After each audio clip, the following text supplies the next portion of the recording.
15 minutes past the 8 o'clock hour, and Chris Lenois back with you on the Green Mountain Mornings program. The Morning Almanac with Arlo Mudgett coming up in just a little bit, and brought to you on Fridays by the MetLife Premier Client Group, serving the residents of southern Vermont and southern New Hampshire for over 18 years. You can get a complimentary consultation by contacting Scott Gordon Macy of the MetLife Premier Client Group. 802-254-7756 is the number. The website is sdgmacy.metlife.com.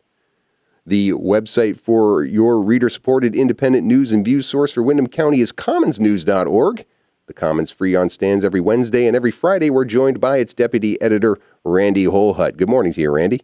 Good morning, Chris. Good morning, everyone. Hi, Joyce. Hi, Joyce. Thank you so much for tuning in. Always fun to read the stuff that is in each week's edition of the Commons when it gets in my mailbox every Thursday, because I'm a member. I support the Commons and all the great work that they do.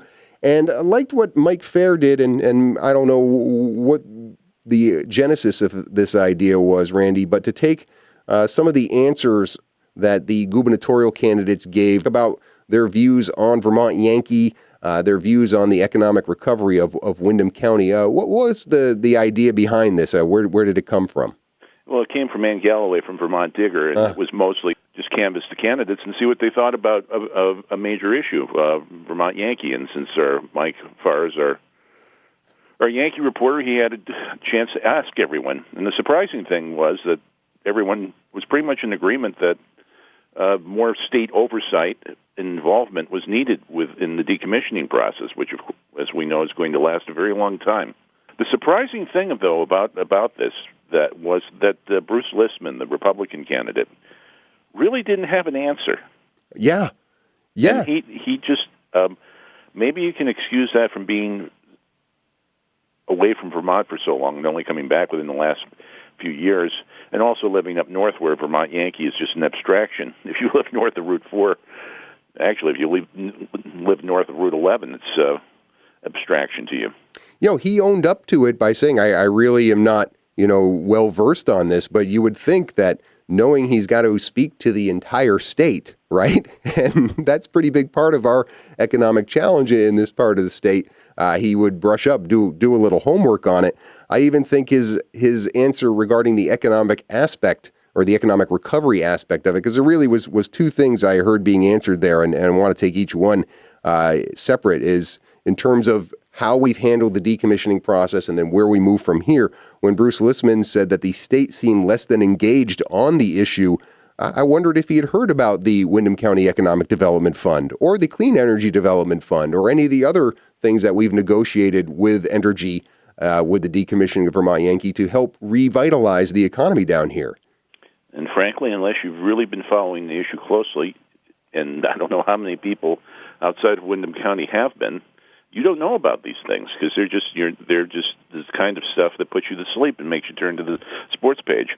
I don't know, $10 million gets my attention, and that's what we're getting from this WikiDip fund. Well, for us, it's a lot of money. But it's still, in terms of the state budgeting, it's not that much, and we're still waiting to see how much impact that money has. I mean, there's been a few distributions, and the money's gone around to a few entities, but it's still a work in progress, and I'm sure anyone involved with that fund will tell you that as well, and BDCC will tell you that. Yeah. Now, Phil Scott called the current dynamic between the state and Entergy a failed strategy. I was wondering how much he elaborated on that in terms of what he thinks is a failure there. It feels like the state has done all it can do. Well, if you're thinking the failed strategy part is that the plant's closed. Ah, okay. Well, but that's Entergy will be the first to tell you that's not the fault of anything but economics around nuclear energy, and you are seeing that happening in other communities as well. So I don't know if he can really blame the Shumlin administration for that. Well, that's kind of the myth that's sprung up around Vermont Yankee right now. That the pro-nuclear people saying it's the activists that shut it down, or if it's Peter Shumlin that shut it down, or the activists taking credit for shutting the plant down. When the simple reality was that Entergy had the license, and they were going to be determined to run that plant as long as they could legally, under the NRC rules, run that plant until it was no longer financially viable. and then they would walk away, which they did. Which they did, and Governor Shumlin, I would argue, elected largely on a lot of things he was saying about holding Vermont Yankee accountable and trying to continue to hold on to that promise as he went through his tenure. Felt like Matt Dunn's answer was the most akin to what we saw from Governor Shumlin, kind of almost really an attack dog strategy. Yeah, because you're not going to lose points attacking Entergy or any major corporation in Vermont.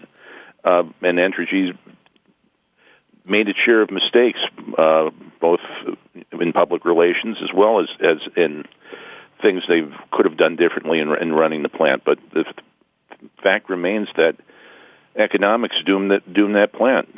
The state utilities, when there were two of them at the time, CVPS and Green Mountain Power, both walked away from it because it wasn't economically viable. And the rest fell into place from there. When I hear Matt Dunn saying that he would personally engage with Entergy to let them know that the state is serious with regards to safety and going through the whole SAF store process for the nuclear material, it strikes me as very much what we hear from him on a number of issues. He's going to be, if he's elected, going to be a very hands-on governor. I think that his answer there was very indicative of that. Yeah, and that's also a nice poll-tested approach to take to running for governor, that you're going to be hands-on and you're not going to be hiding in the office. Yeah. Now, Sue Minter, making the analogy to Tropical Storm Irene recovery, it's inevitable given her campaign and given her track record with Irene, but I don't know if I necessarily saw it as a direct analogy to what we're experiencing here afterwards. Well, if it were, the Vermont Yankee would be cleaned up in 6 months, not 60 years. Well put. Well put. Do you think that's something that will resonate with voters down here in southern Vermont? I don't think so. And I think the big thing is that Yankee isn't an issue in this gubernatorial campaign. The plant's closed. They've already decided they're going to do the slow motion decommissioning. Entergy's already decided on moving the fuel rods out of the spent fuel pool and putting them in a dry cask, where they're probably going to sit for decades until the federal government gets its act together on where to store this stuff. It's pretty much over. Yeah, if I had, and I was thinking about asking you this, about as far as a scale of 1 to 10, how critical is the issue of the decommissioning process to the voters in Windham County? I'd put it at about a 6. You're grading on the curve. I was going to say about a 1. Yeah. Oh, you think it's not? I mean, I think there's a certain faction of people in Windham County here are still keeping an eye on what's happening down there and certainly being concerned about it. Maybe it's just my Vernon roots showing through, right? Yeah, I think. But the closer you are to the plant, the more concerned you are about. And certainly, if you're a Vernon resident, you're very concerned about what's going to happen next. But in terms of the rest of the county, it's not that big a deal. Yeah, the lights are still on. The electric bill hasn't shot up astronomically, and the life continues. And we've really moved on to other issues around energy. And here in southern Vermont, wind has certainly supplanted VY as the bone of contention. Peter Galbraith against both of them, right? Against nuclear power, and Vermont Yankee against wind. You probably saw the Vermont Public Radio poll showing he's trailing in name recognition and favorability amongst the Democratic primary candidates. Do you think his opposition to those two issues is really going to help him here in Windham County? No. No. No, but I think things have pretty much sugared off with the race, and it's kind of looking to me like Sue Minter is in front now. That she's gotten her campaign together within the last few weeks and gotten her message focused. And I don't think energy is one of the things that's propelled her to the front. No. Yeah, she certainly seems to be. And you see Matt Dunn with his ads trying to really get some of the women vote in Vermont, and that does sort of indicate to me as well that he feels at least that she might be in front as well. Well, we'll know a week from Tuesday. August 9th is the primary. People have until August 3rd to register to vote, and you don't have to wait till August 9th to vote. You could vote early in the election. Go to your town clerk's office and get a ballot. We'll continue talking with Randy Holhut, deputy editor of The Commons, about other news from this week's edition of The Commons after the bottom of the hour news break. Just last week, Randy, you and I were talking about this contract dispute between the Windham County Sheriff's Department and the Windham County courthouses in Newfane and Brattleboro, feeling like the current contract was not fair, not sustainable for the Sheriff's Department. So Keith Clark, the Windham County Sheriff, pulling the contract and really talking about pretty significant bump in terms of what they wanted as far as compensation. And it seems like the courthouses have said, well, we can find some better, well, at least maybe not better services, but less expensive services. And they've signed a contract now with Securitas USA, $600,000 over 22 months. You look at some of the numbers in Mike Fair's article, roughly a 20% difference in price between what Securitas was charging versus what the sheriff's office wanted. That's huge, 20%. It is, but the county and the state may find out that it's going to get what it pays for. Now, is it Securitas or another firm that has been doing this rather than a sheriff's department in some other parts of the state? This is going to be brand new. So they're here in Windham County and also up in Chittenden County. Right. What do we know that they're giving up in terms of services from this contract? Do we have any concretes on that?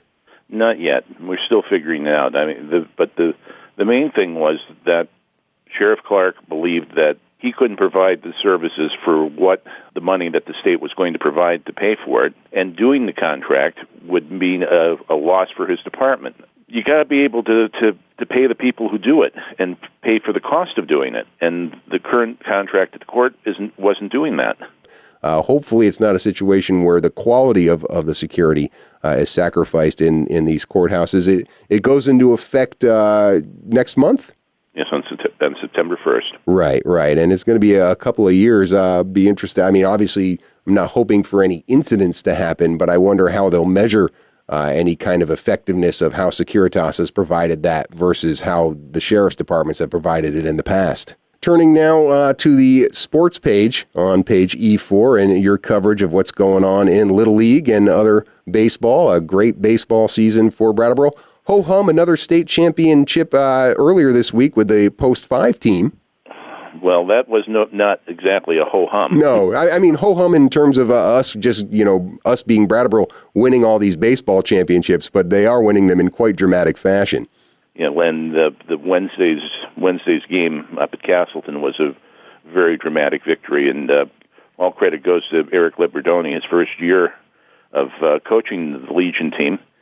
He was the shortstop for the last Legion team that won in 1999. Well, that's a nice little bit of symmetry. That's very cool. And now we've got the Little Leaguers, the 11 and 12-year-olds going for it this weekend? Yes, they'll be playing on Saturday for the state championship, and if Brattleboro loses, then they'll be, because it's a double elimination tournament, they will play again on Sunday.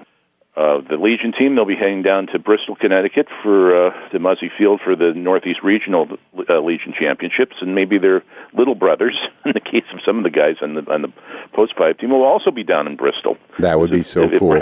If Brattleboro wins, yeah, they'll be playing in Bristol in the New England Regional tournament with a shot at going to Williamsport. Streets might be kind of empty in town that time of year if that happens with all the teams going down that way. It's certainly exciting for all those young people and their families. Well, the possibility of 3 state championships this summer, the Legion got it done.